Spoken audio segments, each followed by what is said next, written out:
Hi there, friend. My name is John Werner. I used to be a part of the largest cult in the United States. After studying the Bible, Christian history, and ministry, I set my sights on confronting the problematic nature of white evangelicalism in the United States. In 2019, I published my first book as a first step in addressing the subtle issues of this complex system. This podcast will continue that work under the same title. Welcome to The Cult of Christianity.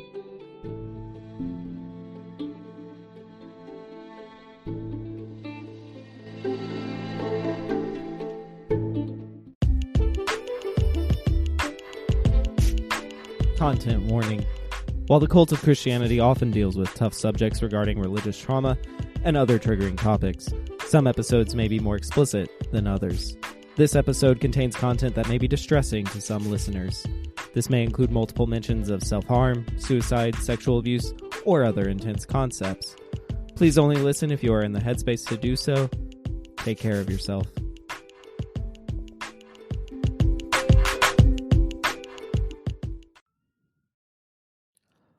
Well, on today's episode, I have a guest who went to the same Bible college that I did. We have faint memories of each other, but nothing too personal, but I'm very excited for the conversation we're going to have. Please welcome to the show, Holly. Hey, Holly, how you doing? Hey, good. How are you? Oh, living the dream over here. So I know you grew up Christian. How did you perceive Christianity as a young child, maybe versus as a teenager, kind of contrasting what you thought as like a young kid versus when you started, being able to think for yourself a little bit more? So this one is kind of like a really in-depth one. I think when I was a kid, just because I was raised heavily in like the Christian sort of cultish Christian niche of Christianity. As like a kid, I was very much so like absorbed in it. So like I was homeschooled and we were in all of these groups. Like we went to church all the time. Like we were part of so many like things within the church. And so I think for me, it was just kind of like an unquestionable thing. And so it was kind of like one of those things where I felt like if I didn't believe it, like I would go against my entire family. So it was kind of very much so ingrained in me to the point where like I know kids have like invisible friends or whatever, but like Jesus literally felt like he was like my invisible friend, which is so weird. And then as a teenager, it kind of like it changed a little bit.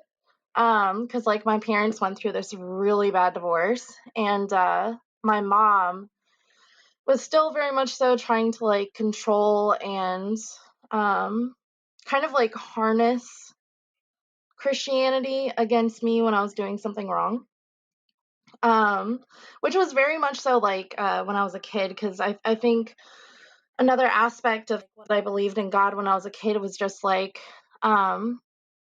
kind of like the God of the Old Testament, because the way that I got punished as a kid was like my mom would like pick up a chapter or like a passage in the scriptures and make me like write it in cursive 100 times until it stuck. So I had I had like childhood of like he's an invisible friend, but he's also like brimstone and fire and whatever. And then as a teenager, it was like, oh come on, like this is just a reason why I can't do something fun. Um, but then all of that kind of changed when I got to thinking about like what I wanted to do for the rest of my life, because I really had no idea. And so that's when I started thinking about being a missionary. Is that what made you want to go to Bible college?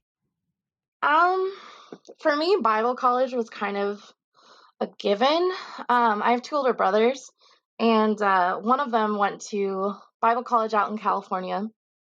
The other one went to the same school that we went to, but the Chicago campus. And so, like, there was obviously like the option to go somewhere else, and I got accepted into like four different other colleges that weren't biblically based, but it was kind of like I was entrenched in that fear of like God is going to punish you if you don't do said thing, which is very much so like going along with like the whole cultish train up a child crap that my mom kind of raised us in. So like I think for me, I was too scared to do anything else. And that's why I ended up going to Bible college. When you say, part of it was this kind of, yeah, he's your invisible best friend, but also he's your punisher. Do you feel like you learned the punishment element more at home or more at church? Definitely more at home. Um, because like at church, like we went to like primarily non-denominational churches growing up. Um, so they're kind of like I feel like the Joel Osteen type of churches from back in the 90s, but definitely more of the punishment side was from my upbringing for sure, which was super toxic.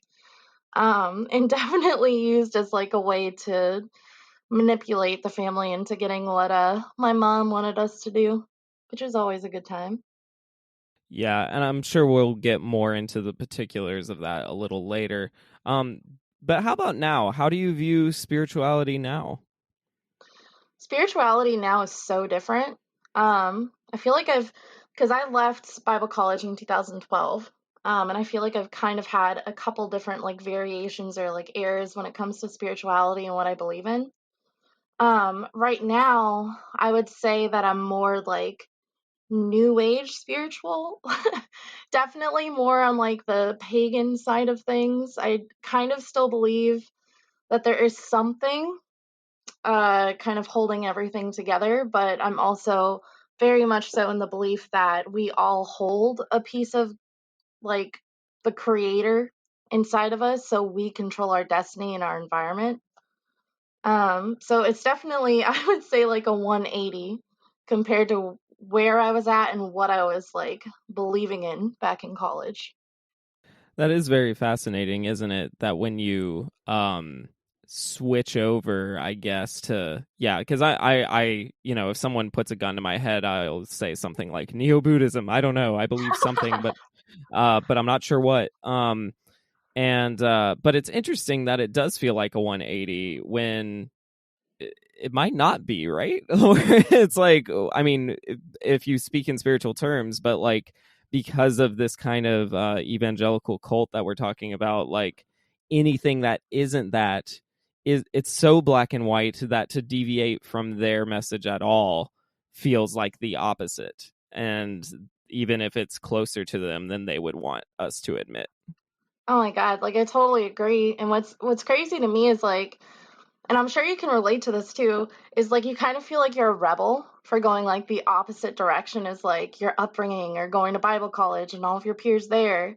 But then it's like when you talk to people who have had like nothing to do with being involved with church, uh, and like you're just talking about stories or, just like hanging out with them. I'm actually kind of more of a straight edge than I think I am because really it was that whole brainwashing cult like system that like put us in such a confinement to where any sense of rebelling against that seems like a giant act of defiance when it's really just like living your normal life.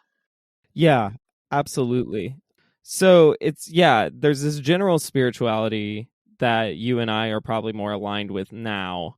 And that is different than the kind of spiritualization that we probably had to deal with growing up and at Bible college.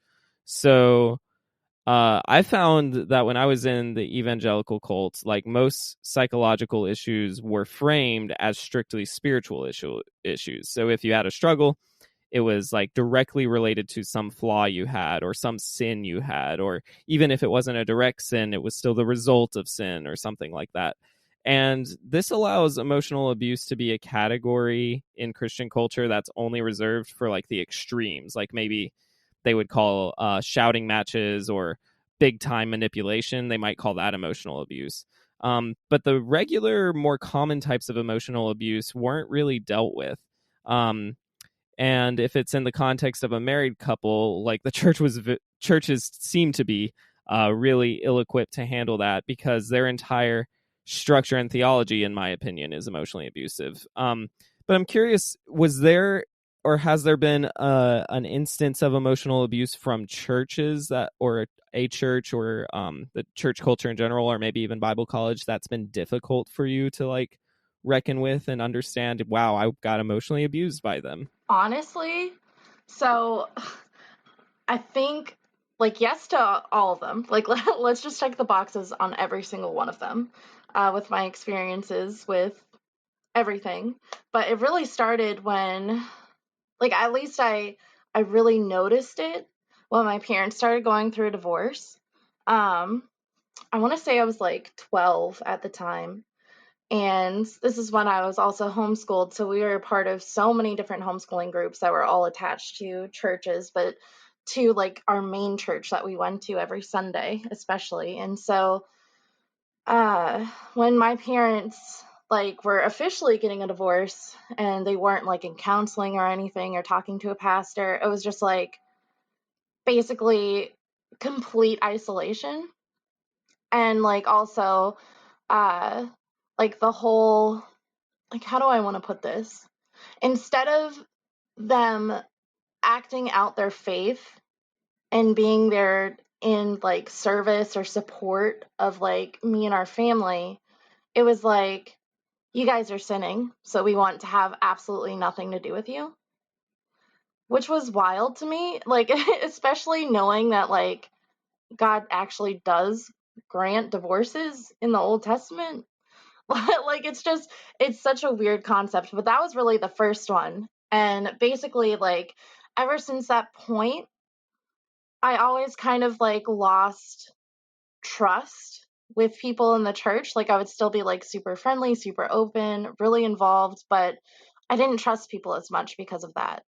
And then moving on, like I moved around so much when I reached high school.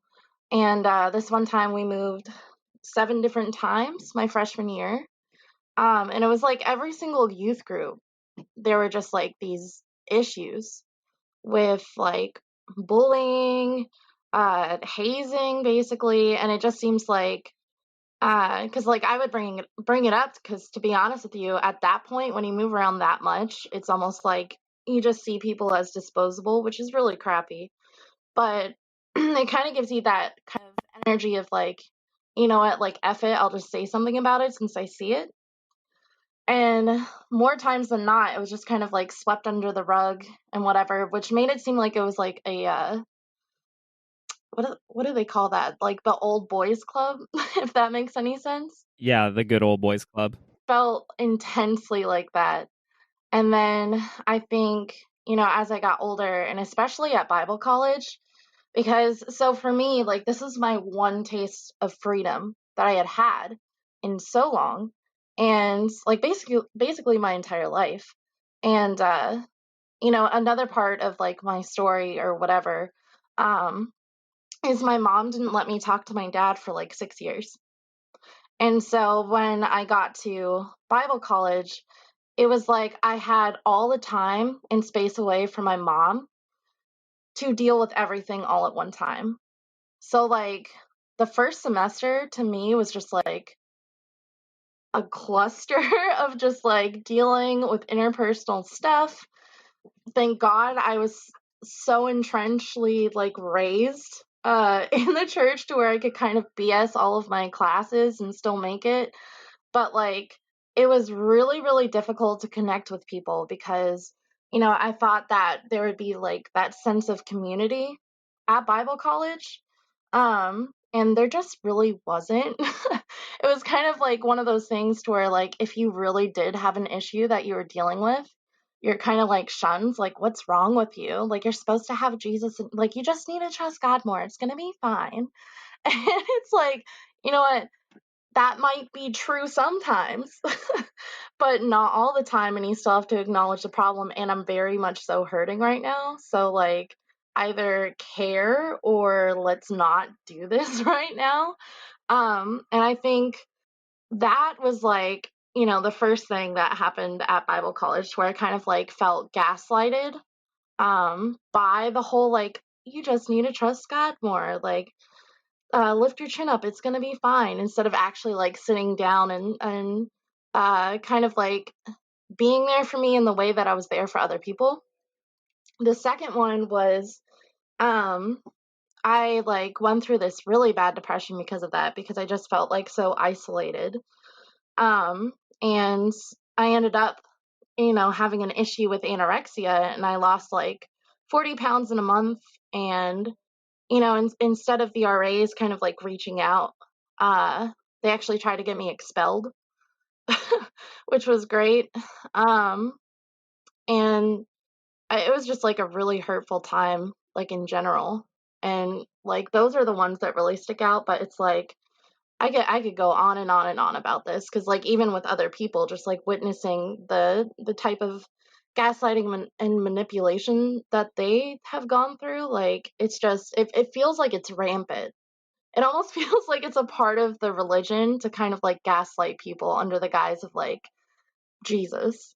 Yeah, I feel like the one phrase that you said that was so key was that phrase, failure to acknowledge, because it's one of those things where there may be abusive things in church or whatever, or there may be problems or whatever, and they'll, you were talking about the community, like they might say like, yeah, there's this community, but at the end of the day, the actual root of the problem for the individual is ignored, and worse than that, it's assumed that if it's ignored it'll go away.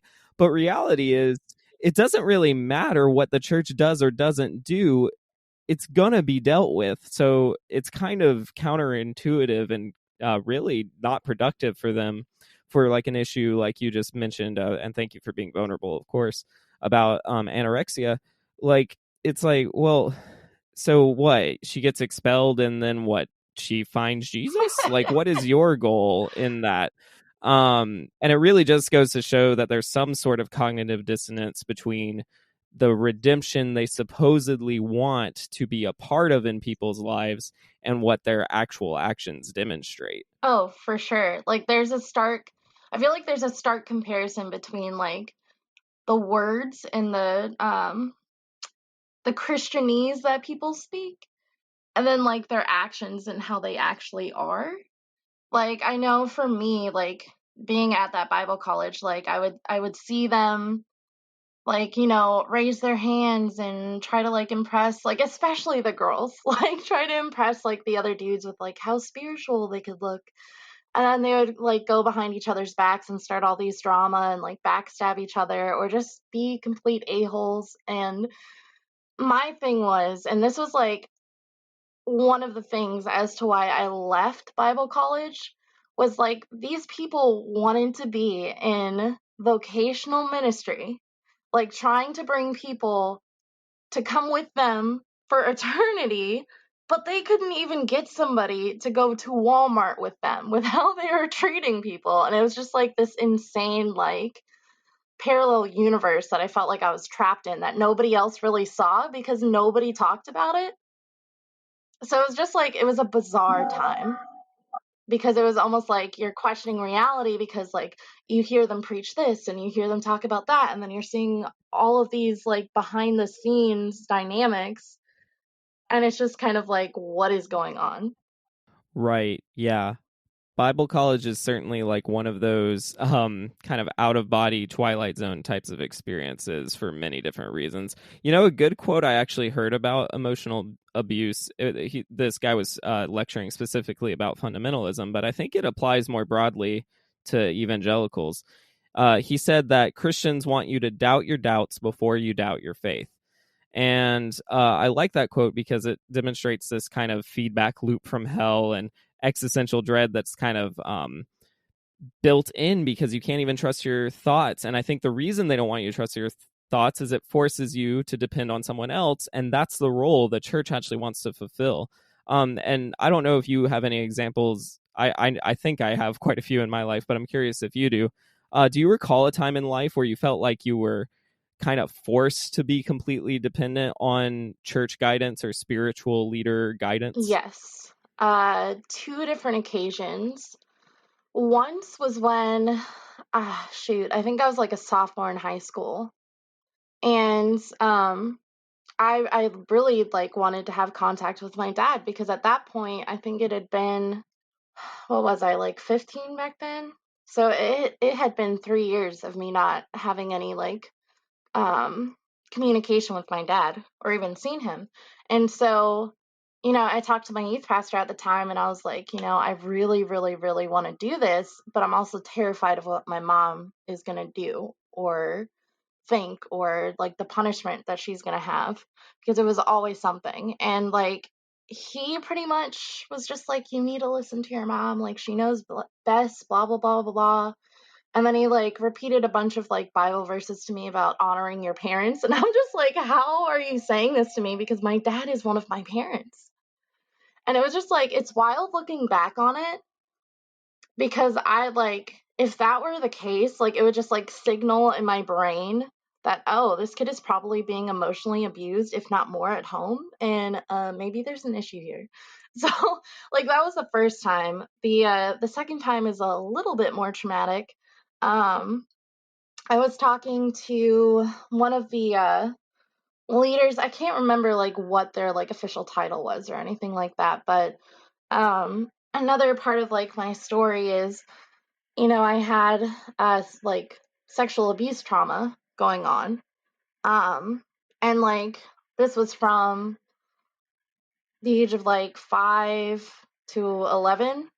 And it was with a family member, but it was also with members of the church. And it was kind of like one of those things where it almost felt like if he talked about it, like you would be the one to get punished and not the other, because like we shouldn't talk about these things. Like it's totally normal. Like, which was so bizarre. But I had spoken to a leader about it when I was 19 or 20, and basically was told that, like, it's been so long, like, why are you bringing it up? You just need to forgive and let God. Like, this person is in ministry now. He's obviously changed his life around.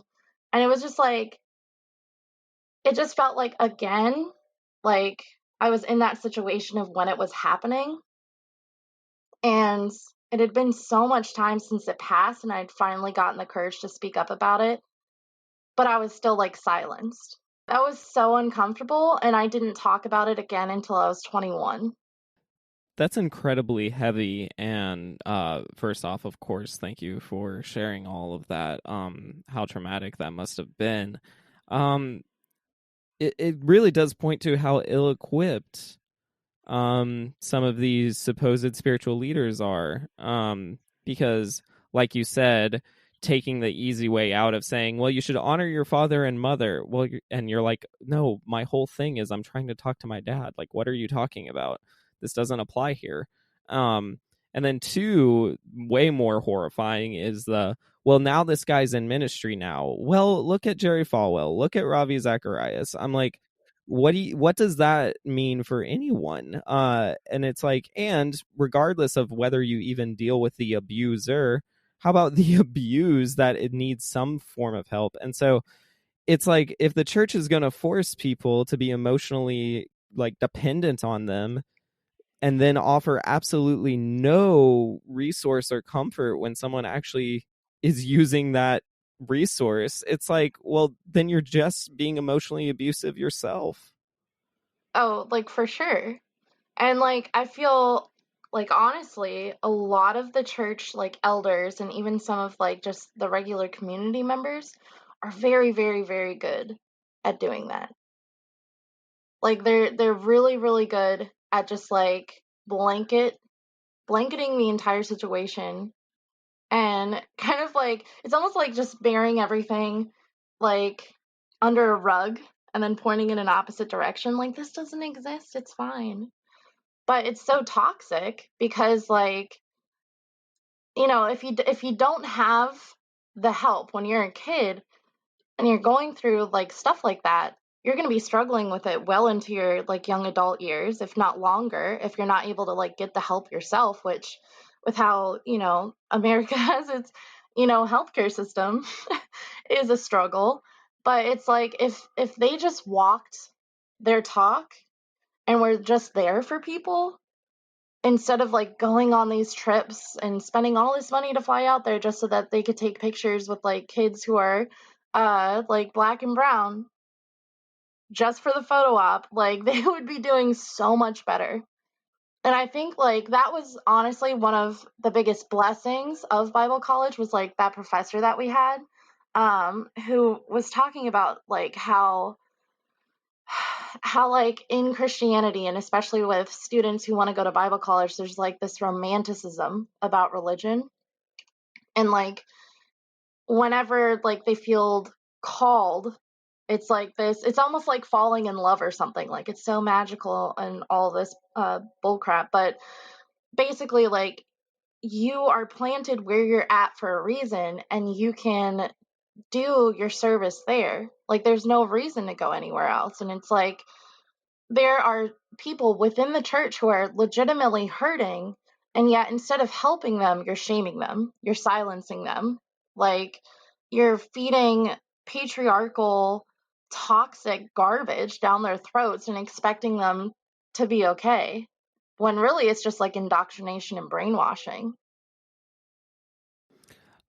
Yeah, full agreement over here. I definitely think it's brainwashing, and that really, I mean, you're talking about, having to figure out how to deal with that later in life when you experience that as a child. I mean, one of the most heartbreaking elements of this emotional, abusive nature of church is all the misconceptions and misconstrued behaviors that children like learn then repeat. I mean, the worst modeling of how to love is being done in church because they frame love as obedience, and this very easily lends itself to children believing that they need to obey to love, or they need to be obeyed to receive love.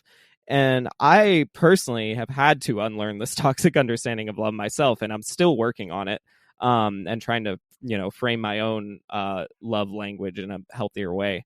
Have you had this struggle as well?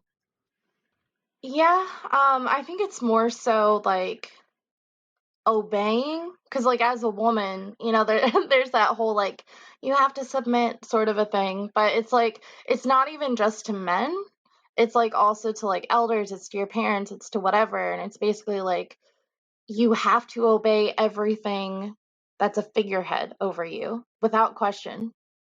And like it really really messed me up when it came to just like, man, just so many relationships. Like friendships, like super toxic friendships, super toxic you know, leadership relationships. Definitely in my marriage, like I had this whole misconception that if I just obeyed enough or if I just like submitted and loved him enough that, everything's going to be perfect. And it's like that's not how it is, because like you're a separate entity away from your marriage and they could be like completely against like how you're trying to love them. And so like that's a whole weird rabbit trail to go down when it comes to like marriage. But then also too, like sometimes you can love someone so much and obey someone so much to your own detriment. And I feel like the church has put such an emphasis on being selfless that like it can also be toxic to yourself, because you're not establishing healthy boundaries when it comes to friendships, sexual relationships, romantic relationships, like even just like time. Like for some reason there's always this thing about, like you're supposed to volunteer for people, you're supposed to do this, you're supposed to do that, like, but like you need time to be your own person too. And so like from that perspective, I just feel like it was really shoved down my throat to always like be more submissive, be more quiet, don't be as opinionated, like just always go with whatever the man in charge says. And it was really hard to get out of that for a second, but once I did, it was just like I can't go back. Like I'm just going to keep getting more and more like confident and defiant and what have you, because I just can't deal with the facts that like I was stuck in that for so long and I thought it was okay. Absolutely. I mean, one of the clearest things that you brought up when it comes to this uh just be emotional abuse in the sense of there's these prescribed gender roles of and it definitely affects the one. I can testify to the man side that more often I certainly did also struggle with if I just obey enough it counts as love. But obviously from a patriarchal system where I suffered was actually assuming that if people weren't obeying me they weren't loving me, and that's really unhealthy too and detrimental not only to people that I could potentially continue the cycle of emotional abuse to, but damaging to myself as well. Because, geez, when do people obey you all the time? Never. So like you're never going to actually feel loved in that system. And that's very isolating and confusing and frustrating and is going to provoke different types of issues. Um, I know you're a mom. Do you have any advice on how to combat like this ideology? Because I feel like children are really susceptible to assuming obedience means love. So I think like for me with um Charlie, who's my son, he's about to turn 3. He like I want him to be able to be his own person. Like I'm basically rearing him to be a morally good person, right? And I feel like that's just like the plane that we should be at. Like treat others as you should treat yourself. Like um be nice, like just like moral plane. But then everything else after that is up to him. Because I feel like the way that I was raised is basically like read your Bible, know it well so you can impress other people, and it'd make me proud, and then don't be who you are. Like, don't do this, don't do that, don't question anything. Just like regurgitate back the information that I just gave you. And so at this point now, it's like Charlie's like going through this little bit of a defiant streak, which is fun. And for me, it's really about like communicating, finding like what his love language is. Like for me, if he's upset, I really want to go up to him and hold him and like, rub his back or whatever. But like he hates that. He feels almost like claustrophobic. And as much as it could bother me that he doesn't like want to come to me and be held, like I also have to sit back and think, okay, this isn't his love language and accept that and move forward. And it's kind of like in all aspects, that's what I'm trying to do as a parent. Like correct him when he needs to be corrected. Um, but allow him to be who he is in his like facets of different kinds of like personality traits and likes and interests, and just basically kind of like foster who he is as a person. Because at the end of the day, I'm like, Charlie isn't mine. I don't own him. Like, I'm just guiding this small life into existence to be his own person. And that's just kind of how I think about it going forward. And like, I don't want to raise a kid who's just going to blindly obey me. Like I want him to respect me, like obviously. Like I feel like that's just like a given for parents and kids, but I don't want him to never question things. Like I want him to be able to sit down with me, talk to me about anything, like, and even if he knows that I disagree, it's like an open conversation. And I feel like really that's what's needed so much in like Christian households, because it would save kids so much hurt and so much time wasted on things that they're not even like interested in. I do know. I'm sitting over here just thinking, will you adopt me? Um, but yeah, no, that's definitely an epidemic type level of problem in Christian households as far as child rearing goes.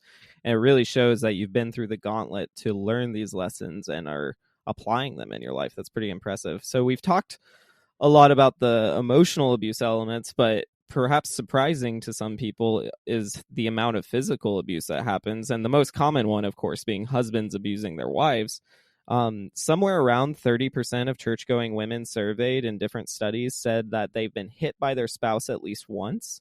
Wow. And In fact, most stats seem to show that married women are more likely to be physically abused if they are going to church. And while most of the men I grew up around, the way they would talk, they made it sound like they had zero tolerance for men who hit their wives. But then as I got older, I learned it was a lot more common in Christian culture than I ever would have guessed. Um, and, physical abuse, I mean, it's a direct way of trying to control someone, right? It's a rather animalistic style of non thinking that reduces complicated problems with what seems to be a simple solution. But the trauma that comes from someone violating your physical autonomy by, hitting you or other kinds of physical abuse from the person that you are supposed to trust the most, that's a long lingering type of trauma.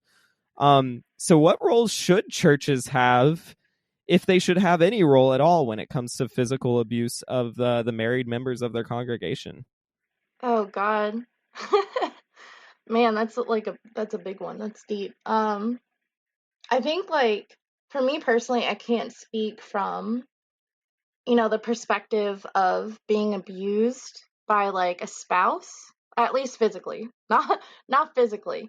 But I think, a lot of the time the church points to women, right? So like if this is happening or the woman brings up that there's like even emotional abuse going on, I've seen it like within my parents, the fact that the pastors will just tell the wife that she's not being as submissive enough, like she's not respecting him enough, she's not being submissive, she needs to go back to her husband. Like these are legitimate things that were said to my mom, even though come to find out she was actually lying about what was going on in my parents' marriage, but that's a whole different conversation. But these were things that the pastor was saying to my mom under the guise of like this is actually happening within the household. And I think honestly, and like basically from the beginning, like modern Christianity anyways, like it's very patriarchal, which is very strange considering like the original text is not really that way, especially the Old Testament. Um, but it's just kind of one of those things where it's like women are silenced into being obedient and men are able to take advantage of that in order to get what they want. Um, and then also like with my experience of it, it wasn't with a spouse, but it was actually with my mother. And one of one of the curriculums that apparently is now termed as a cult curriculum, Dr. Dobson. Um, there's like that Bible verse that says like train up a child in the way you should go, for when he is old, he will not depart from it.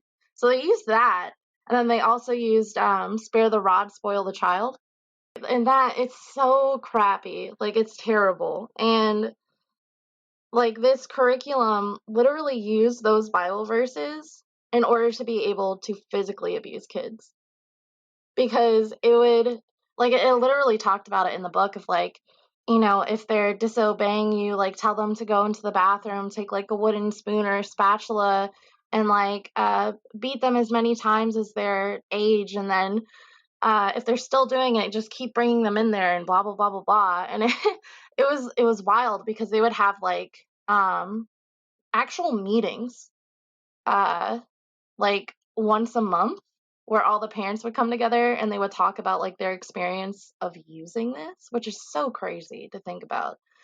But with my mom, like it was a constant thing, and it was totally okay by the church. Like these meetings were held in church and they all talked about their experience of what they were doing to their kids at church.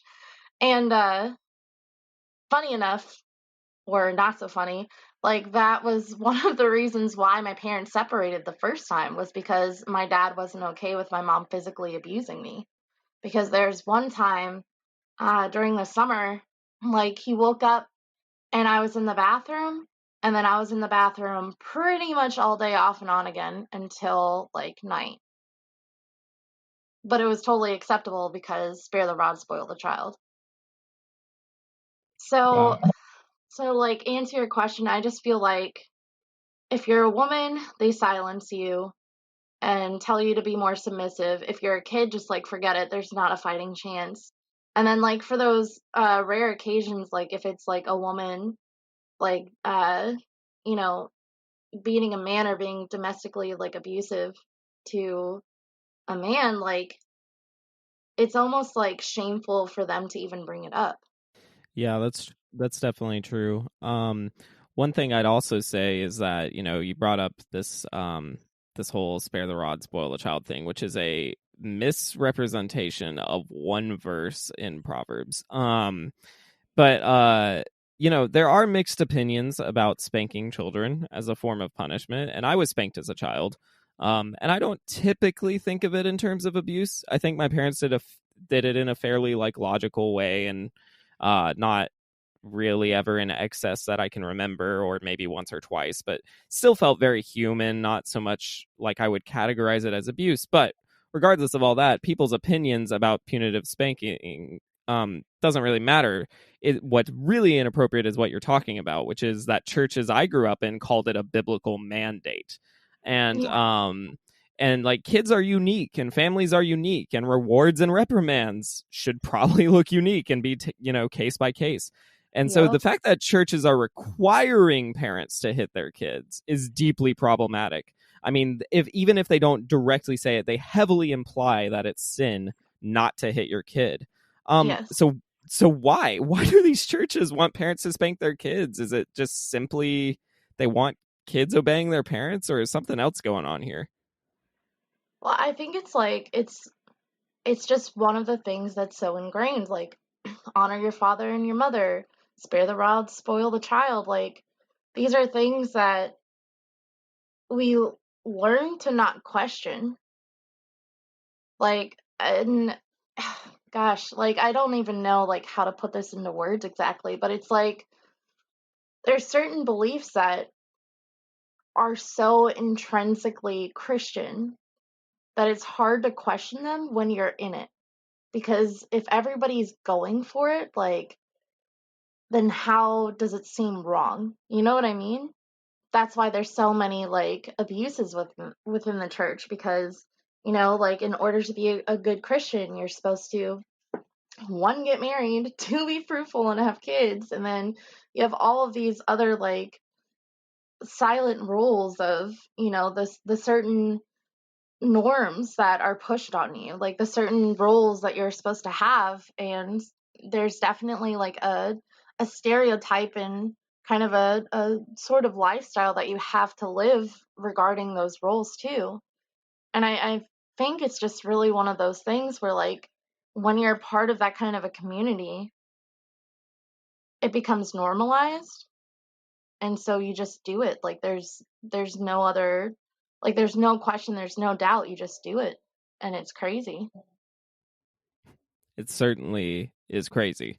I Yeah, I struggle to wrap my head around it. I've seen with my own two eyes kids be physically abused, and I'm not just saying, like, I've seen tons of kids get spanked in my lifetime, and again, I'm going to stay fairly neutral on that topic, at least for this episode. But I have actually seen kids like abuse. Like I saw an elder of my church that I was in high school, like slam his kid against like the sink of the bathroom, Oh my and god. it's like people want to think, oh well, that's an extreme case.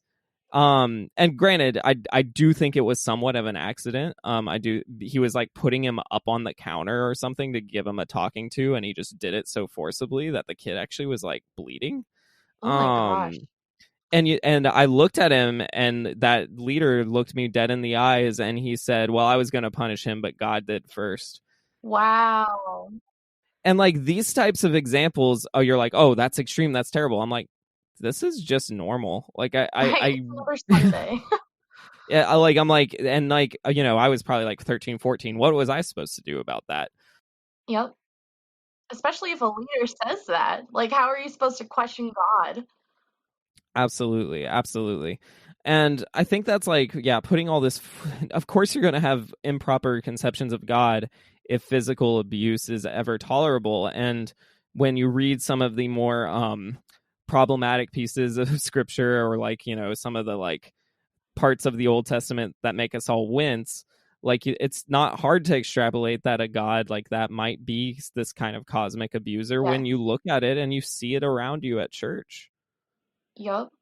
And there's this whole rabbit trail that I could bring into this, but it's way too new age and would go way off topic from where we are.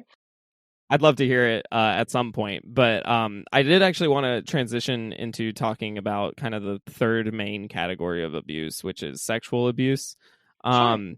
And this, I know this section will be especially triggering. So if nothing's triggered you yet, audience, but you think this might, go enjoy Drink on Me or something. Listen, the biggest problem, hands down, is that consent is not taught. That's the biggest problem for sure. And I'm going to actually cover this more in another episode. I have another guest coming on that I'm very excited about to talk to her.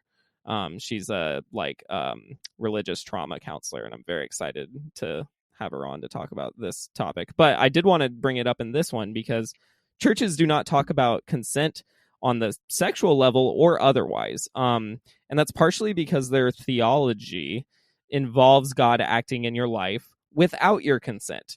And this fosters a culture both within marriage and in young people to not worry about consent or even know what consent is. I had a friend from the Bible college you and I went to that told me that in class, a young man sitting next to his fiance said that consent is given on the wedding day. Wow.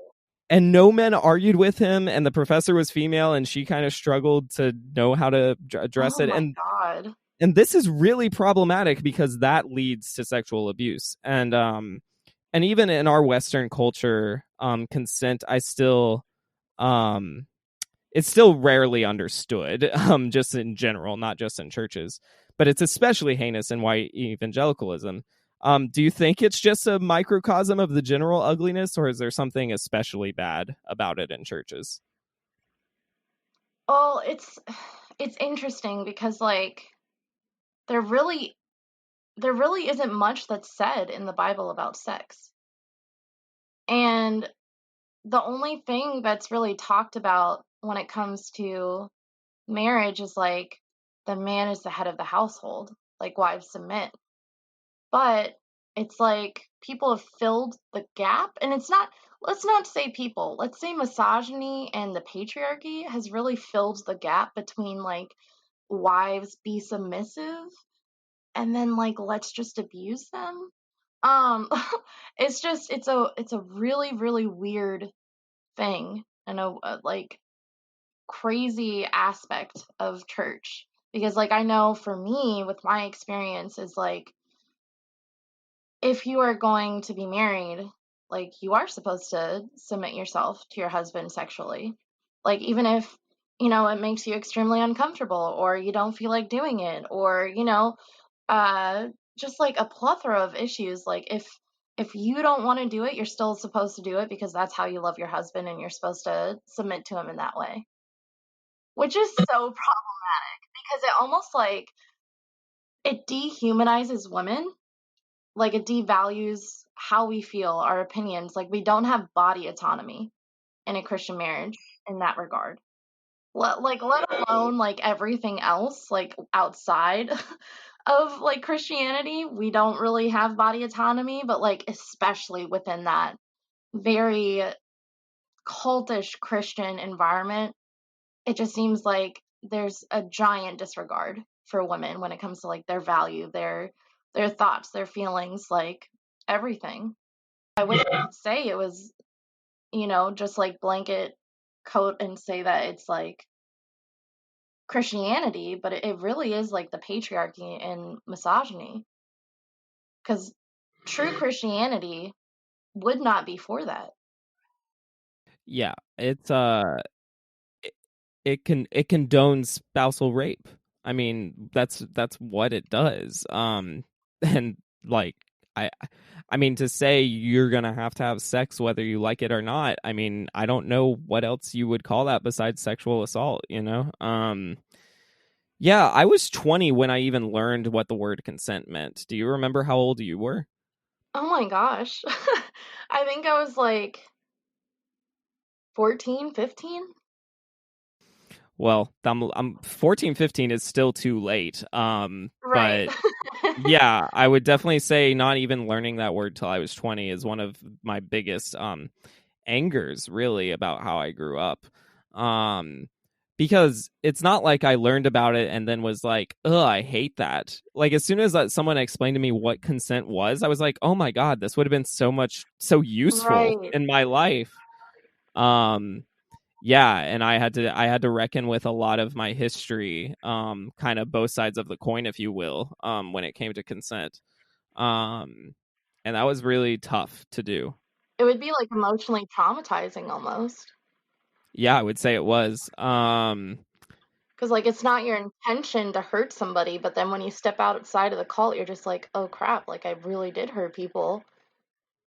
Absolutely. And to be very clear, just so because we're kind of talking vague, I don't really feel like getting into all those details of my life. But one thing I will say, I'm not saying I ever had sex without someone's consent. That's not what I'm saying. But I'm just talking more in the general, like how I thought about kissing girls or how I thought about approaching girls and that kind of thing. It's something because, like, I remember church, I remember youth group, Bible college. It was kind of like one of those things to where if a guy liked you, then it was, divinely supposed to happen. And, like, even like as a woman, like, if you are not super interested or, you know what I like, it was almost like there was so much pressure as a woman to be like, oh, well, God obviously wants me to do this because he wants this. And also, like, that's a good point you brought up because, yeah, the first girl I ever had a crush on, I didn't think I had a crush on her. I thought God wanted me to marry her. Yeah. And it's like, man, and there was a lot of bad things that came out of that dynamic, because of my lack of understanding about autonomy. And this is where it gets even darker, in my opinion, because when sexual abuse is discovered in Christian circles, I mean, rather predictably, as it is in the wider, net of society, the victim's ignored. And Yep. then if they are not ignored and any genuine investigation takes place, abusers are more quickly forgiven. Yes. And I guess you could say this fits the theology of God's grace being displayed more if the crimes forgiven are more heinous. But Yes. that just feels unjust and stupid.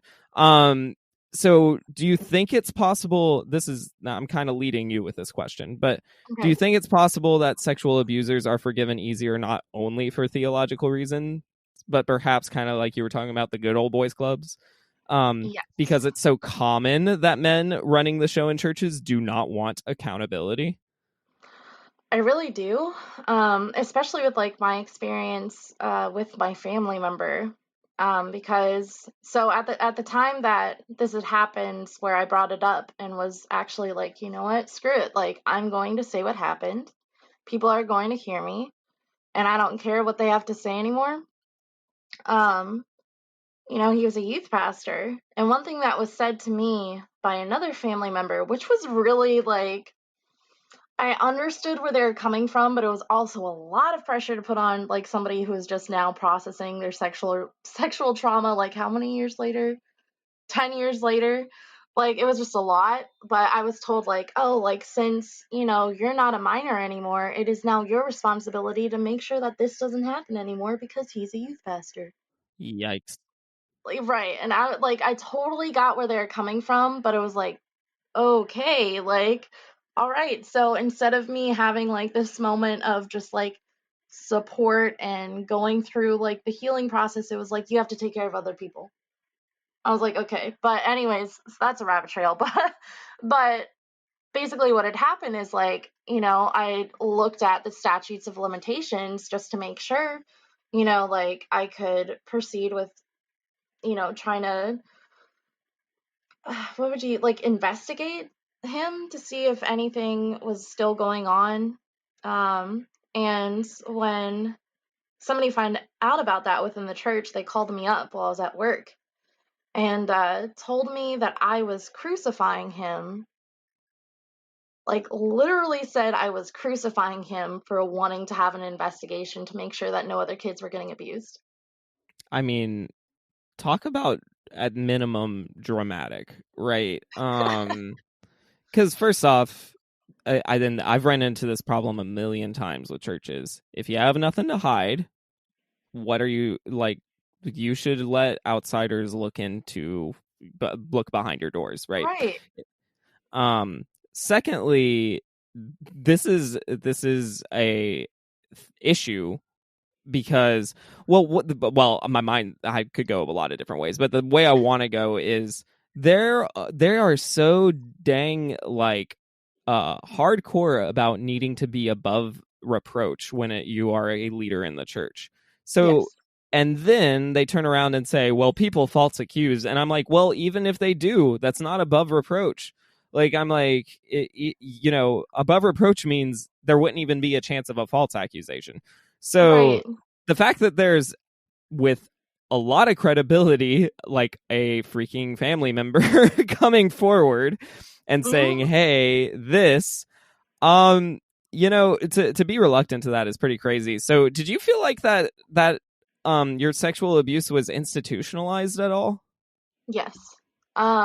Because so like going back to like if you don't get the help and support that you need as a kid when you're going through it, I've had like really bad repressed memories. Like my memory has just gone to crap. And so through the process of, going through therapy now and doing a lot of self-reflection, because I like I would like to say that I'm a completely different person and I'm a much more healed person than I was back then or even a couple years ago, but it's always a process, right? So once you learn and grow and heal from that, there's still more you got to do. And so one of these facets that have come up recently was one of my friends from childhood came to my house now, and we were talking about like homeschooling, the kind of Christian cult we were in, because she also left it and thought it was really weird. And then she started talking about some abuse that had happened within her home, and her you know family member had done the same exact thing that mine had done to me. And when I heard about it, it was wild to me because I felt so alone at the time. And like for years, I just felt so alone, like that this had happened to me. I felt like I couldn't relate to anybody. Like I felt like a piece of me was kind of like taken away from me. And then come to find out, like my childhood friend had gone through it. And so, I told her that I had the same exact thing happen to me. And her words were, that doesn't surprise me at all. And I was like, "Oh, like, what do you mean by that?" And so she started talking about the leaders we had, the mentors that we had who were in high school, and all of these, sorry, all of these memories kind of like rushed in that I had repressed for so long. But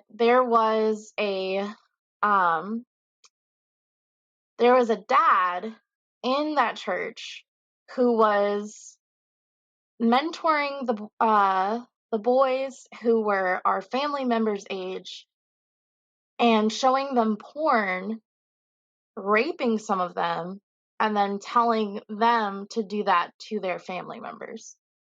So it was like this whole string that started with this one person that was like totally, it was like a ripple effect of just like trauma and abuse. And then it went a step further to where other kids from different families were doing that to each other.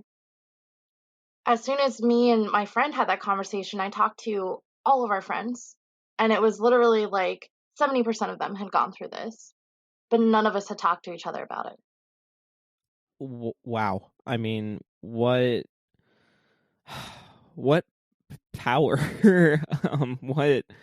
what insidious, horrible things that wouldn't even be possible in most institutions, but in an institution like a church, um that feeling of not even surprised kind of creeps into me too. I mean, I'm over here very heartbroken. I mean, it's very visceral and very traumatic and terrible to hear that it wasn't an isolated incident for you, or it wasn't like, just, oh, someone had a bummer, or the bad luck of the draw. I mean, it really is heartbreaking when you realize that it's on that level. And maybe even more heartbreaking is just that, like, this is by the people who supposedly have the answers for ultimate love and truth. Like, Yes. what? It's And laughable. it is laughable. I mean, you have to find the comedy and the tragedy a little bit. And yeah, wow. Well, thank you for sharing that. That's really tough. I mean, you sound like you've done a lot of work to recover from that.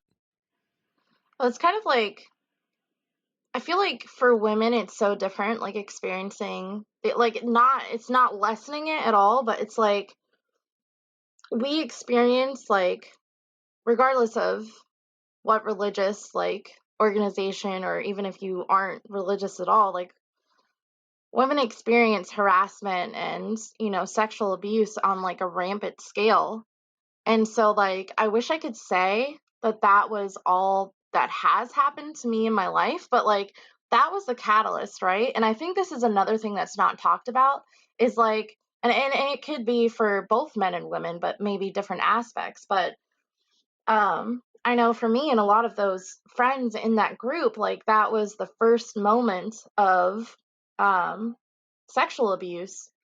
But like when you're under the guise of like, God thinks this is okay, or I'm your leader, you have to listen to me, or, the silencing verbiage that they use, like, you think it's okay.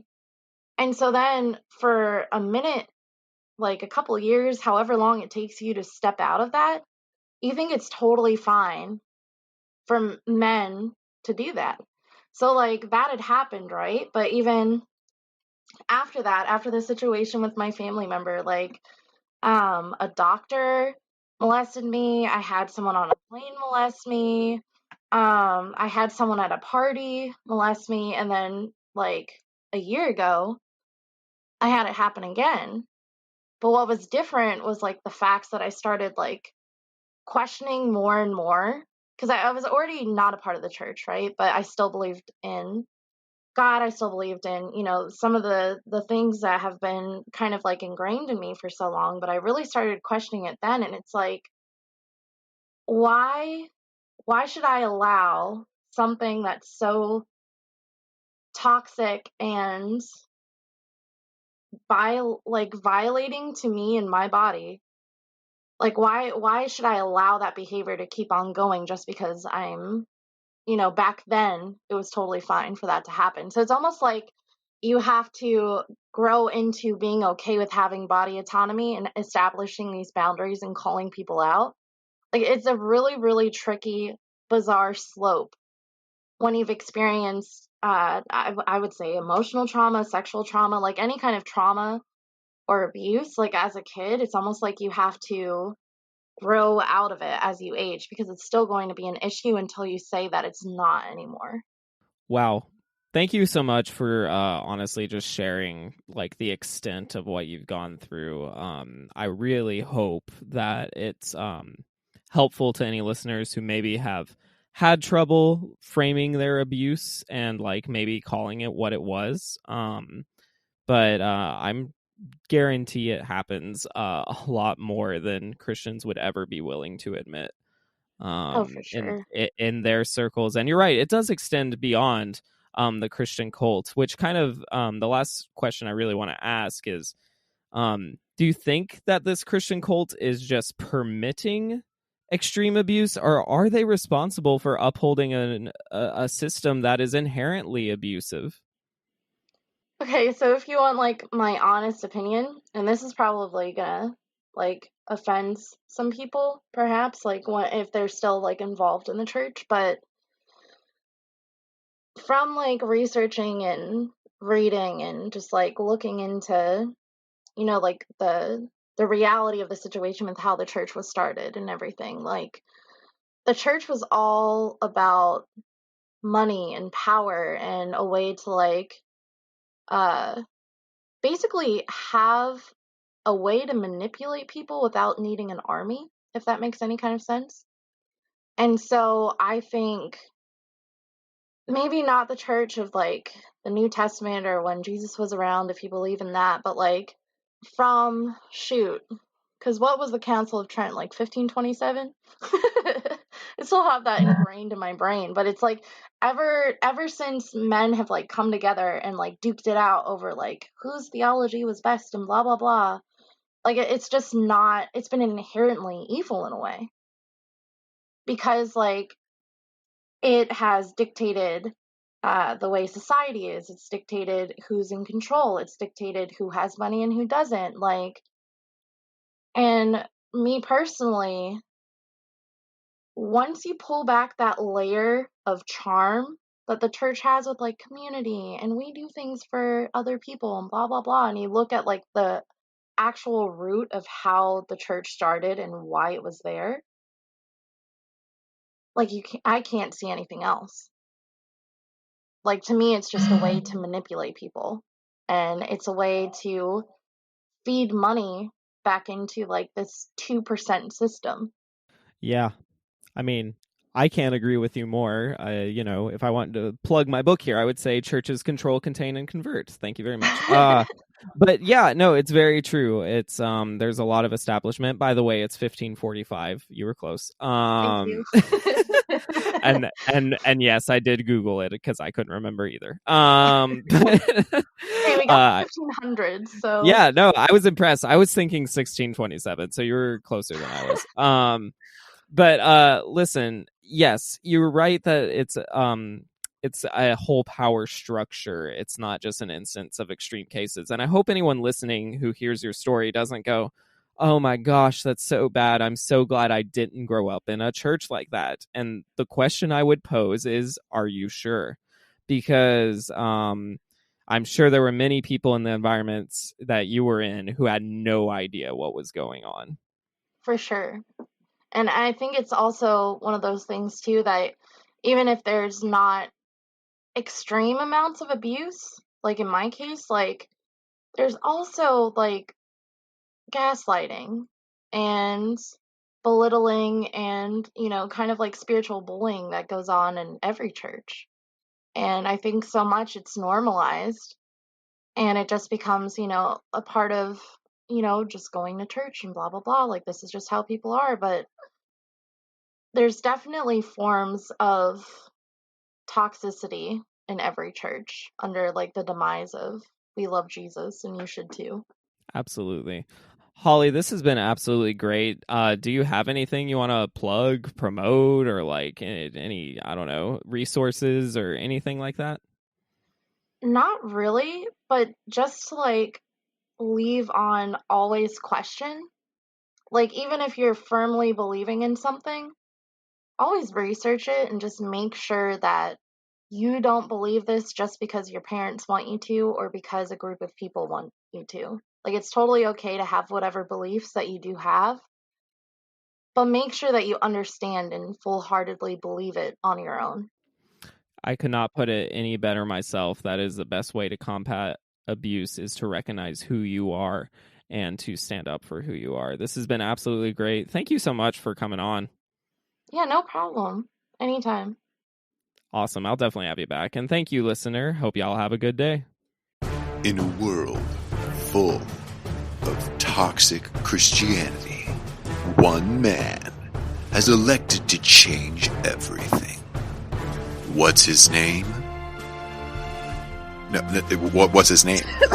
Oh, me. Oh, okay. Yeah, I'm John Werner, son of Timothy Werner. That's my dad's real name. God help the poor guy. I'm just out here trying to tell people Christianity's a cult.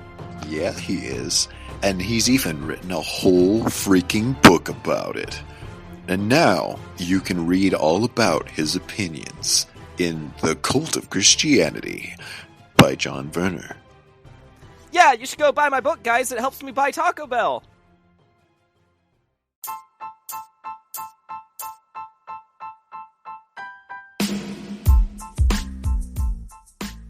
If you wish to learn more about what's going on in my life or wish to purchase my book, go to wernerbooks.com. If you'd like to support this podcast, please continue to listen, follow, share, and consider supporting through the link in the show's notes. For as little as 99 cents a month, you can help me book guests, upgrade my production value, and start exciting projects. Thank you for listening, and remember to keep love in your life, hope in your heart, and searching in your soul.